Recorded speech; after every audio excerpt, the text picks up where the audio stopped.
South African tourism is shining the spotlight on some of the country's jewels, literally. As part of Tourism Month celebrations, 10 South African heritage sites are being lit up this week to show what we got.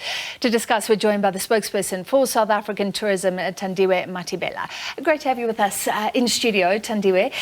So this sounds great. What is the significance of lighting up heritage? Look, yesterday sites? We celebrated World Tourism Day, right? Us together with the world. And the Tourism Month is also celebrated in September, which also happens to be Heritage Month in South Africa.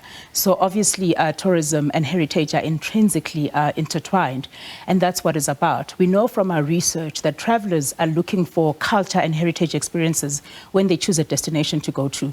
So for us, it was really important to literally put the spotlight, as you put it, on the heritage sites so that we can remind ourselves of our history and culture and actually use that to invite the world to come and see us. And tell me about some of the sites and why you feel they are so iconic. Look, heritage is a big part, like I say, of what it is when people come to a destination. So we learn about each other. So we know that the sites that we've identified, and by their nature, they're heritage sites, they tell our history, right? And people always want to know about our history. So yesterday we lit up the Cradle of Humankind in Gauteng.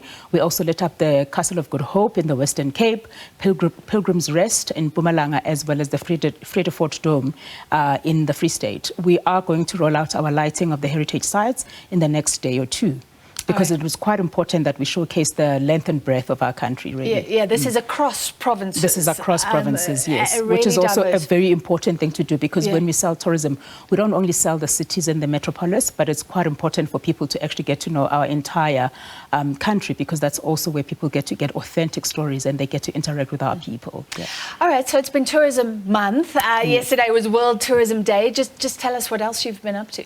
So during Tourism Month, which is actually a month that focuses on promoting domestic tourism, especially for South Africans. South Africans have told us that they want to be able to access their country, they want to explore their country, but they know that affordability is a thing. So access to being able to do so is quite important. So what we did when we started the month, we had a very big campaign called the Short Left Travel Week, which was mainly focused on the domestic market, where we gave discounts of up to 50% off. So people could actually go on our site, choose discounted packages, and then travel as and when they can, obviously with terms and conditions that apply. But over and above that, just this past weekend, we actually welcomed people, 74 people from across the continent, from 11 countries across the continent, that actually opted to come to South Africa to experience different cultures, to interact with our people, you know, eat our food, and they even joined us for their delicious festival that happened this past weekend. Currently, they're actually all the way out in the Eastern Cape, experiencing our people and our heritage and culture. So that's what we've been up to. And the food is good. And the food is good. And over and above that, even through the work that we do in other countries, you know, off the continent as well. I mean, on the 14th of September, we actually welcomed the Air Belgium flight, which comes directly from Belgium. So we've been quite busy, because Tourism Month is actually that time in the year where we focus on making sure that our efforts in attracting both domestic travelers as well as international travelers to come and explore our country. And the new flights coming in, I mean, that sort of opens up your tourism market, because it's easier for them to get here. Absolutely, because being able to travel to a country, so that's what we refer to as ease of travel, access to a country, because nobody really wants to be in transit when they come to a country, right? So direct flights actually help us with that. Yeah, it can be exhausting. You also did a campaign with the wonderful and wonderfully famous Sho Mabuza. Tell us about that. We did. You know, Sho Mabuza is quite a unique person. She comes from Limpopo, which is, for all intents and purposes, a small village. So we got to know who she is. We got to know how she actually grew up. And she shared that with the rest of the African continent. She's quite a unique person who speaks different languages. She's easily identifiable. And, you know, she actually also dresses quite uniquely. So she was the perfect person for us to tell the South African story that's actually not told.